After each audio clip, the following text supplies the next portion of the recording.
Computer shortcut की ये तीसरी वीडियो है और इसमें मैं आपको 14 शॉर्टकट के नाम बताऊंगा, जिनमें से कुछ शॉर्टकट ऐसा भी है जिनमें सिर्फ थोड़ा सा चेंज है, लेकिन मैंने उनको अलग अलग नंबर पर रखा है। लेकिन कुछ शॉर्टकट अलग अलग हैं, लेकिन मैंने उनको एक ही नंबर पर रखा है। तो ये मैंने क्यों किया ये आपको आगे वीडियो में पता चल जाएगा। लेकिन ओवरऑल जो शॉर्टकट है वो 14 के आसपास बन जाते हैं। और अगर इस वीडियो को समझना है तो इस सीरीज का जो सबसे पहला पार्ट है उसकी लिंक डिस्क्रिप्शन में मौजूद है, उसको एक बार जरूर देख लेना, तब आपको इस वीडियो की आसानी से समझ आ जाएगी। वरना आप इस वीडियो को भी एक बार पूरा देख लेना तो आपको इसकी आसानी से समझ आ ही जाएगी। तो अगर आपने कोई भी चीज सेलेक्ट करनी होती है तो आप माउस का इस्तेमाल करते हैं, लेकिन अगर आपने माउस के इस्तेमाल किए बगैर किसी भी चीज को सिलेक्ट करना है कीवर्ड की मदद से, तो आपको ये शॉर्टकट इस्तेमाल करना चाहिए। आपने शिफ्ट दबाकर अगर आप अप एरो को या फिर डाउन एरो को या फिर लेफ्ट एरो को या फिर राइट एरो का इस्तेमाल करते हैं तो आप किसी भी फाइल को, चाहे वो टेक्स्ट हो या फिर कोई भी और फाइल, उसे आप सिलेक्ट कर सकते हैं इजीली। जैसे कि अभी आप स्क्रीन पर देख सकते हैं, जब मैंने टेक्स्ट को सिलेक्ट किया तब भी आप आसानी से सिलेक्ट कर पा रहे थे, और जब आप कोई फाइल सिलेक्ट कर रहे हैं तब भी आप इसको सिलेक्ट कर सकते हैं। अब जो अगला शॉर्टकट है वो इस पहले वाले शॉर्टकट की तरह ही है, लेकिन उसमें थोड़े से चेंजेस हैं। यानी अगर आप शिफ्ट प्लस एरोज के इस्तेमाल से कोई भी चीज सिलेक्ट करते हैं और उसमें से आप कोई चीज ऊपर छोड़ देते हैं, उसको सिलेक्ट करना आप छोड़ देते हैं, लेकिन आपको वो भी सिलेक्ट करनी है तो या तो आपको दोबारा से शुरू करनी पड़ेगी। लेकिन अगर आपको दोबारा से शुरू नहीं करना और आपको वहीं से बैक उसको सिलेक्ट करना है, तो अगर आप सिंपल पहले वाली की का इस्तेमाल करेंगे तो नीचे वाली चीज डिसेलेक्ट हो जाएगी और आपको वापस ऊपर जाना पड़ेगा। लेकिन अगर आप शिफ्ट के साथ कंट्रोल का इस्तेमाल करेंगे और फिर आप एरो का इस्तेमाल करेंगे तो जो भी चीज आपने एक बार सिलेक्ट कर दी वो सिलेक्ट रहेगी, वो डिसेलेक्ट नहीं होगी और आप कुछ और चीज भी सिलेक्ट कर पाएंगे ऊपर से या फिर नीचे से। अब जब आप शिफ्ट का इस्तेमाल करके कोई भी चीज सिलेक्ट करते हैं तो आपको एक साथ बहुत ज्यादा चीज सिलेक्ट करनी पड़ती है। लेकिन अगर आपको कहीं एक से कोई एक चीज और कहीं से कोई एक चीज आपने सिलेक्ट करनी है, यानी आपको बीच बीच में से कोई चीज सिलेक्ट करनी है, तो उसके लिए आपको पहले कंट्रोल दबाना है और फिर माउस की लेफ्ट क्लिक से आप जिस पर भी क्लिक करेंगे वो चीज सिलेक्ट हो जाएगी। आपने कंट्रोल को दबा कर रखना है, आपने कंट्रोल को नहीं छोड़ना। आप जितनी भी चीजों पर क्लिक करते जाएंगे कंट्रोल को दबाकर वो सिलेक्ट होती जाएंगी।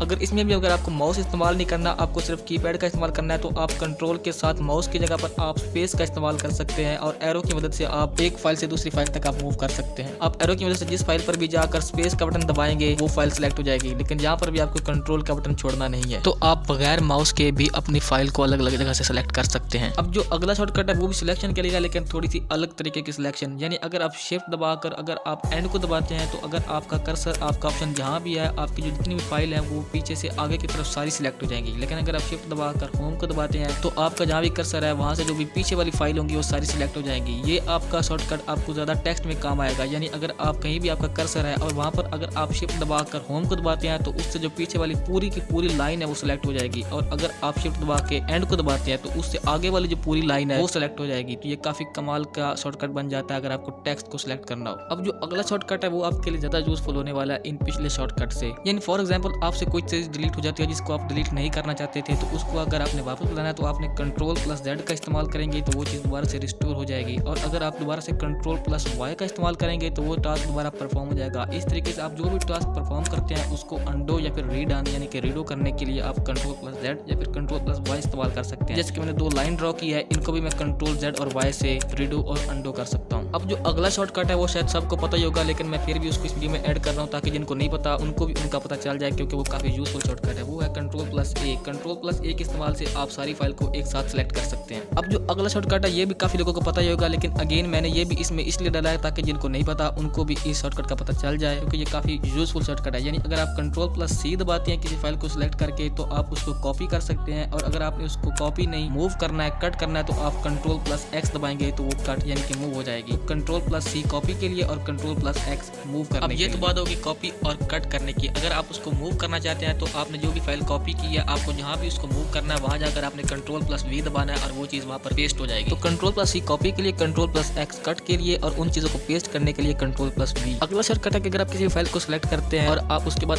F2 को दबाते हैं तब आप उसको रीनेम कर पाएंगे, आप उसका कोई भी नया नाम लिख पाएंगे। नया नाम लिखने के बाद अगर आपने साथ वाली फाइल को भी रीनेम करना है तो आप टैब दबाएंगे, दूसरी फाइल पर भी आप साथ में ही नाम लिख पाएंगे बगैर इंटर किए। अगला शॉर्टकट है विंडोज प्लस प्रिंट स्क्रीन। अगर आप विंडोज प्लस प्रिंट स्क्रीन को दबाते हैं तो जो भी स्क्रीन के सामने शो हो रहा होता है उसका आप स्क्रीनशॉट ले पाएंगे आसानी से। तो अगर कोई भी आपने स्क्रीनशॉट लेना है तो आपने विंडोज प्लस प्रिंट स्क्रीन को दबाना है, आपका स्क्रीनशॉट साइड वाले पिक्चर वाले फोल्डर में सेव होता है। अगला शॉर्टकट है window plus shift plus S. इसका इस्तेमाल करके आप स्क्रीन के किसी भी पर्टिकुलर एरिया में हॉरिजॉन्टल या फिर वर्टिकल अपनी मर्जी का कस्टम स्क्रीनशॉट ले सकते हैं। यानी आपको जितने भी एरिया का आपने स्क्रीनशॉट लेना है आप इसकी का इस्तेमाल करके आप अपनी मर्जी से एक पर्टिकुलर एरिया का, एक पर्टिकुलर पार्ट का स्क्रीनशॉट आप ले सकते हैं। तो पूरी स्क्रीन का स्क्रीनशॉट लेने के लिए विंडोज प्लस प्रिंट स्क्रीन और किसी पर्टिकुलर एरिया का स्क्रीनशॉट लेने के लिए Windows plus shift plus S. अब अगला शॉर्टकट है window plus control plus D. इसका इस्तेमाल करके आप अपने पीसी में अलग अलग डेस्कटॉप को ओपन कर सकते हैं। यानी आप अलग डेस्कटॉप में अलग अलग काम कर सकते हैं। जैसे कि मैं window plus control plus D दबाता हूँ तो आप देख सकते हैं देखिए यहाँ पर 3 न्यू डेस्कटॉप ओपन हो चुके हैं, जिनमें से 2 डेस्कटॉप में अभी तक मैंने कोई भी फाइल प्ले नहीं की हुई, लेकिन जो मेरा पहले वाला डेस्कटॉप है उसमें मैंने कुछ फाइल्स ओपन की हुई हैं। तो इस तरीके से आप अपने पीसी में अलग अलग डेस्कटॉप ओपन कर सकते हैं Windows plus control plus D के इस्तेमाल से। अब जो अगला शॉर्टकट है वो इससे पहले वाली वीडियो में बता चुका हूँ, जो है कंट्रोल प्लस एन। इसका इस्तेमाल करके आप किसी भी फाइल को 2 बार ओपन कर सकते हैं। यानी अगर आप कोई चीज कन्वर्ट कर रहे हैं किसी कन्वर्टर में, तो आपको एक ही टाइम में MP3 भी कन्वर्ट करना है और एक ही टाइम पर आपको उसमें MP4 भी कन्वर्ट करना है। तो आप इसके जरिए कन्वर्टर को 2 बार ओपन कर सकते हैं और एक फाइल में आप वीडियो को कन्वर्ट कर सकते हैं और एक फाइल में आप ऑडियो को कन्वर्ट कर सकते हैं। या फिर आपने VLC मीडिया प्लेयर में 2 फाइल्स एक साथ प्ले करनी है या फिर किसी भी मीडिया प्लेयर में, तो इसकी मदद से आप कर सकते हैं। वैसे मल्टीटास्किंग कैसे करनी है वो मैं सबसे पहले वाली जो वीडियो है उसमें बता चुका हूँ, उसका लिंक डिस्क्रिप्शन में मौजूद है, आप चाहें तो उसको भी चेकआउट कर लेना। तो इतने था इस वीडियो में। अगर वीडियो पसंद है तो वीडियो को लाइक कर देना, चैनल को सब्सक्राइब कर देना। मैं मिलता हूँ आपसे इसी वीडियो के अगले पार्ट में, तब तक के लिए बाय बाय।